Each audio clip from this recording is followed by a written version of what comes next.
Hello everyone, welcome to Tasneem academy channel. Myself Uzma Tasneem.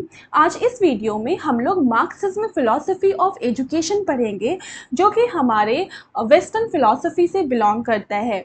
Okay, अब हम लोग इसका इंट्रोडक्शन देखते हैं।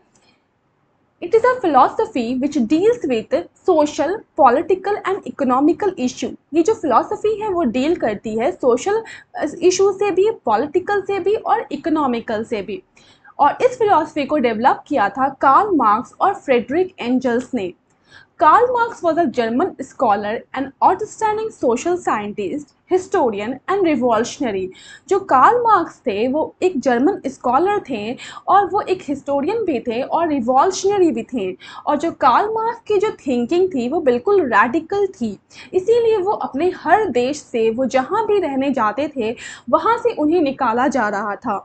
तो कार्ल मार्क्स ने हमेशा वो कुछ ऐसा लिखते थे जिसकी वजह से उनको मीन्स निकाल दिया जाता था उनके कंट्री से। तो जब उन्हें निकाला गया तो वो फ्रांस चले गए, और वो फ्रांस गए तो वो किससे मिले? वो फ्रेडरिक एंजल से मिले।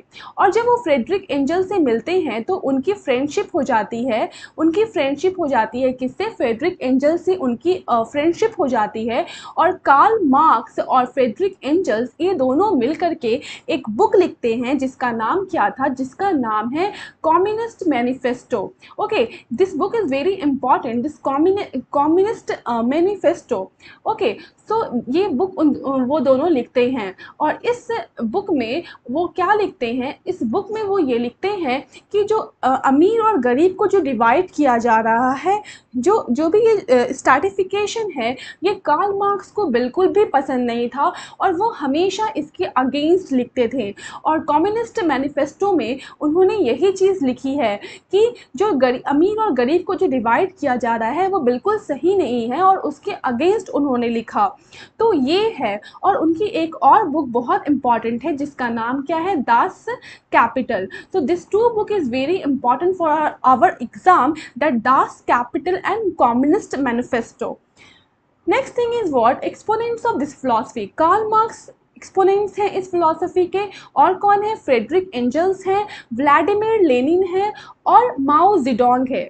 ओके, अब बात करते हैं, इस फिलॉसफी में बात की जाती है डायलेक्टिकल मटेरियलिज्म की।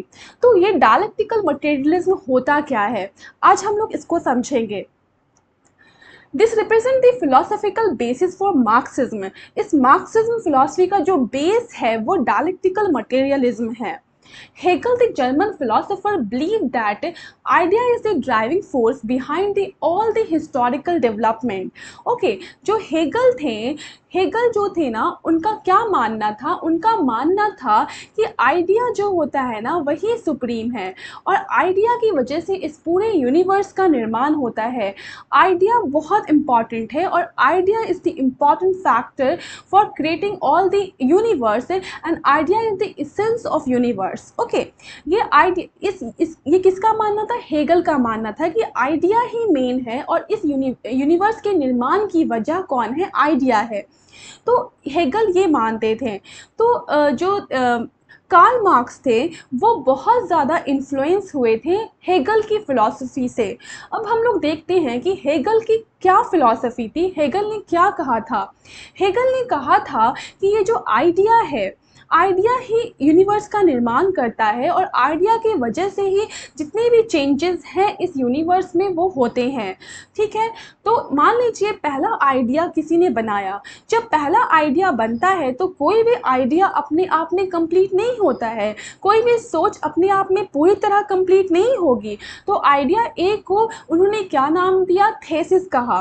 ठीक है, जब आइडिया ए पूरी तरह से कंप्लीट खुद में नहीं होता है तो आइडिया बी बन जाता है, और आइडिया बी को उन्होंने एंटीथेसिस कहा। और आइडिया बी भी अपने आप में पूरी तरह कंप्लीट नहीं होता है, तो फिर आइडिया सी बनता है जिसको सिंथेसिस कहा गया। और आइडिया सी भी अपने आप में पूरी तरह कंप्लीट नहीं होता है, तो फिर आइडिया ए बन जाता है। और ये जो साइकिल है वो चलती जाती है। तो ये जो फिलॉसफी है ये हेगल ने दिया था। हेगल का मानना था कि idea is the essence of the universe, और idea change means idea is not complete in itself. Idea हमेशा हमेशा चेंज होता रहता है। और इसी कंसेप्ट के बेसिस पे इन्होंने कहा कि जब आइडिया चेंज होगा तो इस यूनिवर्स में हर कुछ चेंज हो जाता है। तो उसी को क्या कहते हैं, उसी को डायलेक्टिकल मेथड कहते हैं। किसने कहा था डायलेक्टिकल मेथड के बारे में? डायलेक्टिकल मेथड के बारे में हेगल ने कहा था। और ये फिलॉसफी किसकी थी? हेगल की थी। हेगल किसको इम्पोर्टेंस देते हैं? हेगल आइडिया को इम्पोर्टेंस देते हैं। तो कार्ल मार्क्स जो थे वो बहुत ज़्यादा इन्फ्लुएंस हुए हेगल की फिलॉसफी से। और उन्होंने क्या कहा, उन्होंने उनकी फिलॉसफी में कुछ चेंज किया। उन्होंने चेंज क्या किया? उन्होंने चेंज ये किया, उन्होंने कहा कि ये idea is not the important factor, ये आइडिया इम्पॉर्टेंट नहीं है, बल्कि क्या इम्पॉर्टेंट है? कार्ल मार्क्स का मानना था कि आइडिया इम्पॉर्टेंट नहीं है बल्कि मैटर इम्पॉर्टेंट है। उनका मानना ये हुआ कि मैटर की वजह से इससे यूनिवर्स का निर्माण होता है। जो चीज़ें हमें दिखती है, जिस चीज़ को हम छू सकते हैं, वो मैटर होता है। और इस यूनिवर्स के इसेंस की वजह कौन है? इस यूनिवर्स के इसेंस की वजह ये मैटर है। ओके, तो कार्ल मार्क्स ने इस आइडिया में चेंज करके उसको मैटर में कन्वर्ट कर दिया। अब हम देखते हैं कार्ल मार्क्स ने क्या चेंज किया। कार्ल मार्क्स ने ये चेंज किया कि डायलेक्टिकल मटेरियलिज्म उन्होंने दिया। उन्होंने आइडिया को मैटर में कन्वर्ट कर दिया। उन्होंने कहा कि मैटर ए का फॉर्मेशन उन्होंने किया और कहा कि मैटर ए जो है ना वो अपने आप में पूरी तरह कंप्लीट नहीं होगा। और मैटर ए को उन्होंने थेसिस कहा। मैटर ए में भी कुछ ना कुछ कमियां होंगी और मैटर ए में जब कुछ कमियां होंगी तो मैटर बी बनेगा। और मैटर बी को उन्होंने एंटीथेसिस कहा। और जब मैटर बी में कुछ कमियां होंगी तो मैटर सी बनेगा। और मैटर सी को उन्होंने सिंथेसिस कहा। और मैटर सी में फिर से कुछ कमियां होंगी तो मैटर ए बनेगा। तो ये जो साइकिल है वो चलती रहती है। तो यही है डायलेक्टिकल मटेरियलिज्म, जिसमें मैटर की बात कही गई, जिसमें कहा गया कि matter is only the important factor for creating what, for creating this universe. Okay, so all the thing जो चेंज हो रहा है हमारे यूनिवर्स का, वो किसकी वजह से हो रहा है? वो मैटर की वजह से हो रहा है। और जितनी भी चेंजेस हमारी सोसाइटी में होती है उसको डायलेक्टिकल मटेरियलिज्म कहा जाता है। तो इस तरह से डायलेक्टिकल मटेरियलिज्म के कंसेप्ट को किसने लाया? कार्ल मार्क्स ने लाया। और कैसे लाया? हेगल के कंसेप्ट को यूज़ करके उन्होंने डायलेक्टिकल मटेरियलिज्म को लाया कि किस तरह से उन्होंने क्या कहा, आइडिया में चेंज किया और उस आइडिया को कन्वर्ट कर दिया किसमें? मैटर में। तो ये थ्योरी थी डायलेक्टिकल मटेरियलिज्म की। अब डायलेक्टिकल मटेरियलिज्म के बाद क्या आता है? डायलेक्टिकल मटेरियलिज्म के बाद हिस्टोरिकल मटेरियलिज्म आता है। अब हम समझते हैं हिस्टोरिकल मटेरियलिज्म क्या होता है। तो कार्ल मार्क्स का मानना ये था, जो हिस्ट्री है, जो हमारी हिस्ट्री है, इसमें क्या है, ये हिस्ट्री में उन्होंने कहा कि ये हिस्ट्री बिल्कुल मीन्स अमीर और गरीब के में बटी हुई है। इसमें कैपिटलिस्ट पॉइंट ऑफ व्यू भरा पड़ा हुआ है। ये हिस्ट्री कब ख़त्म होगी? जब ये गैप हम ख़त्म करेंगे, जब अमीर और गरीब का गैप हम ख़त्म करेंगे तो इस हिस्ट्री तब जाके हिस्ट्री का एंड होगा। ये किसका मानना था? ये कार्ल मार्क्स का मानना था। इसीलिए उन्होंने हिस्टोरिकल मटेरियलिज्म को एक्सप्लेन करने के लिए बहुत सारे स्टेजेस बताए। तो उन्होंने फर्स्ट स्टेज क्या बताया? उन्होंने फर्स्ट स्टेज जो है वो प्रिमिटिव कम्युनिज्म का बताया। तो प्रिमिटिव कम्युनिज्म होता क्या है? प्रिमिटिव कम्युनिज्म जो स्टेज था उस वक्त लोग कैसे थे? उस वक्त लोग जो थे वो बहुत सिंपल थे। और यहाँ पे क्या होता था, क्या हो रहा है ना, किसी भी चीज़ को हर जगह प्रोडक्शन करना होता है, प्रोडक्शन ज़रूरी है, कंजप्शन के लिए प्रोडक्शन ज़रूरी है। तो यहाँ पे क्या होता था, प्रोसेस ऑफ प्रोडक्शन जो था वो बहुत सिंपल था। ठीक है, इस प्रिमिटिव कम्युनिज्म में प्रोडक्शन का जो प्रोसेस था वो बहुत सिंपल हुआ करता था प्रिमिटिव कम्युनिज्म में। और यहाँ पे जो लाइफ थी वो भी क्या थी? बहुत सिंपल थी।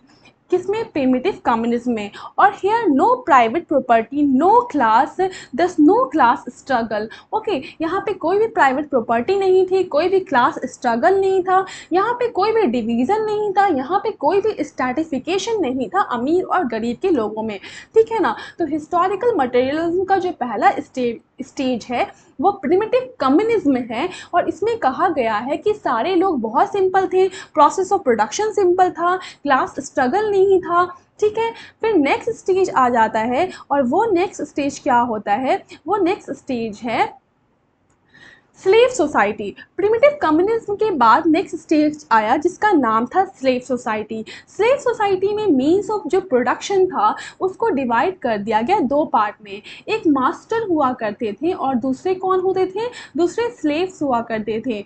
जो मास्टर थे, जो मीन्स ऑफ प्रोडक्शन था, इस मास्टर को नाम दिया गया हैव्स, और ये स्लेव्स जो थे उनको कहा गया haves not. Okay, so who is haves? Haves कौन थे? हैव्स जो थे ना, जो कंट्रोल करते थे, मीन्स ऑफ प्रोडक्शन को कंट्रोल करते थे, जो अमीर लोग होते थे जिनके अंडर में सब कुछ होता था वो हैव्स होते थे। और जो गरीब होते थे, जो वर्क करते थे, जिनका प्रोडक्शन के ऊपर कोई भी कंट्रोल नहीं होता था, वो हैव्स नॉट होते थे। तो हैव्स कौन थे? हैव्स हायर पर्सन थे, और हैव्स नॉट कौन थे? लोअर पर्सन थे। हैव्स नॉट कौन थे? वो गरीब तबके के लोग थे, वो डिप्राइव्ड पर्सन थे, और हैव्स कौन थे? हायर पर्सन थे। तो स्लेव सोसाइटी में क्या किया गया, स्लेव सोसाइटी को दो पार्ट में डिवाइड किया गया, एक मास्टर में और एक स्लेव्स में। यहाँ पे क्या हो रहा था, मीन्स ऑफ प्रोडक्शन जो था वो हैव्स और हैव्स नॉट में डिवाइड कर दिया गया था। यहाँ पे सोसाइटी का डिवीज़न हो गया था स्लेव सोसाइटी में।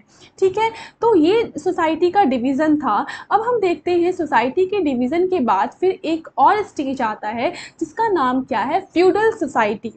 फ्यूडल सोसाइटी में क्या हुआ, इसमें एक चेंजिंग आ गई, ये जो स्लेव वर्ड से ये चेंज हो गया एग्रीकल्चर में।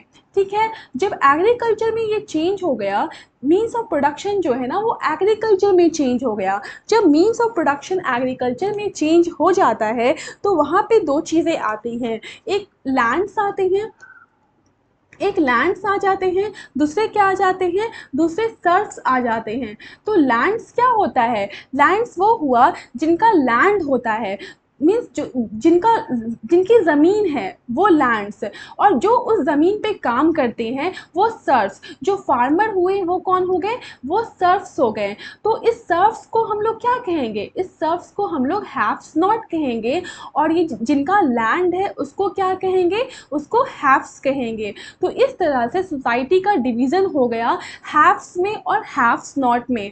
ठीक है, लैंड्स में और सर्फ्स में। लैंड्स क्या था, लैंड्स था जिनकी ज़मीन थी और जिसके ऊपर गरीब लोग काम कर रहे थे, वो सर्फ्स था। तो इस तरह से फ्यूडल सोसाइटी बनता है, और इस तरह से फ्यूडल सोसाइटी में क्या हुआ, एग्रीकल्चर के बेसिस पर डिवीज़न आ गया। तो ये डिवीज़न किसके बेसिस पे था, एग्रीकल्चर की बेसिस पे था, जो स्लेवरी से एग्रीकल्चर में चेंज हो गया। और यहाँ पे भी हैव्स हो गए, हैव्स कौन हो गए, जिनका लैंड था, और हैव्स नॉट कौन हो गए, वो फार्मर और वो पीजेंट्स हो गए जो उस लैंड पे काम कर रहे थे। तो ये हो गया फ्यूडल सोसाइटी। अब फ्यूडल सोसाइटी के बाद क्या आ जाता है, उसके बाद आता है ट्रांजिशनल फेज़। ट्रांजिशनल फेज़ को ही कैपिटलिस्ट सोसाइटी कहा जाता है, और ये जो स्टेज होता है ये इंडस्ट्रियल रिवॉल्यूशन का स्टेज होता है। यहाँ पे क्या होता है, यहाँ पे इंडस्ट्रियल रिवॉल्यूशन होता है, यहाँ पे इंडस्ट्रीज़ आ जाती है, और यहाँ पे बहुत ज़्यादा वर्कर का एक्सप्लॉयटेशन होता है।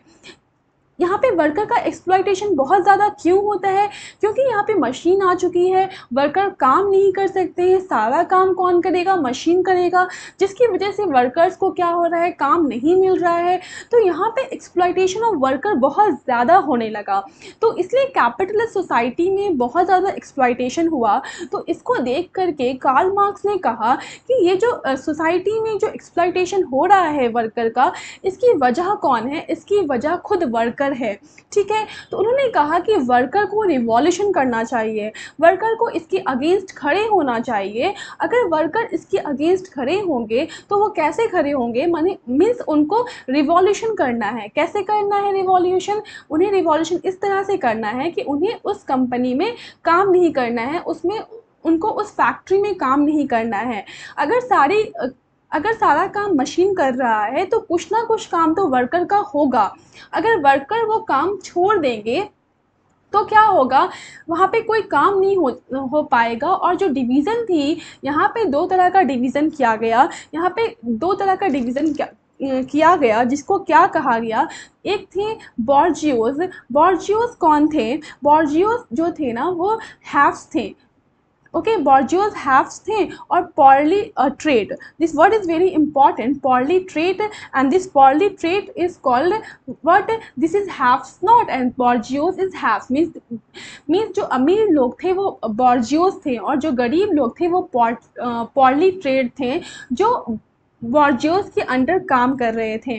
तो इस तरह से कार्ल मार्क्स ने कहा कि गरीब को रिवॉल्यूशन करना चाहिए, और वो रिवॉल्यूशन करेंगे तो क्या होगा, वहाँ पे क्या हो जाएगा, नेक्स्ट स्टेज आ गया, that is called dictatorship of proletariat. Okay, जब रिवॉल्यूशन करेंगे तो क्या हुआ, डिक्टेटरशिप हो गई प्रोलेटरेट की, गरीब लोगों का ही सब कुछ हो गया। अब वहाँ पे कोई डिवीज़न नहीं होगा, अब कोई भी स्ट्रैटिफिकेशन नहीं होगा अमीर और गरीब के बीच, हैव्स और हैव्स नॉट के बीच, बॉर्जियोस और प्रोलेटरेट के बीच ऐसा कोई भी डिवीज़न नहीं होगा। और इस डिवीज़न के बाद एक और स्टेज आता है, जिसको हम लोग क्या कहते हैं, जिसको हम लोग कम्युनिज्म स्टेज कहते हैं। और कार्ल मार्क्स इसी कम्युनिज्म स्टेज पे बिलीव करते हैं कि अगर कम्युनिज्म स्टेज होगा तो यहाँ पे सोसाइटी में कोई भी डिवीज़न क्या होगा, नहीं होगा। कम्युनिज्म स्टेज जो है ना, वो यहाँ पे कोई क्लास नहीं होगा, कोई क्लास स्ट्रगल नहीं होगा। और जहाँ पे क्लास स्ट्रगल नहीं होगा, वहाँ पे हिस्ट्री की एंडिंग हो जाएगी। तो कार्ल मार्क्स जो है वो ऐसी सोसाइटी चाहते थे, कार्ल मार्क्स कम्युनिज्म सोसाइटी को चाहते थे। तो इस तरह से कार्ल मार्क्स का ये मार्क्सिज्म फिलॉसफी ऑफ एजुकेशन है, जिसमें ये सारी बातें कही गई हैं डायलेक्टिकल मटेरियलिज्म की, हिस्टोरिकल मटेरियलिज्म की।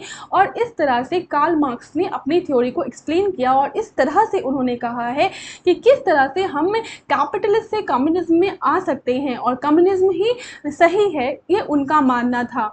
तो इस तरह से ये टॉपिक कंप्लीट होती है। ओके, अगर आपको मेरा चैनल पसंद आया हो, मेरा वीडियो पसंद आया हो, तो प्लीज़ इसको लाइक, शेयर और सब्सक्राइब ज़रूर कीजिएगा। Okay, thank you.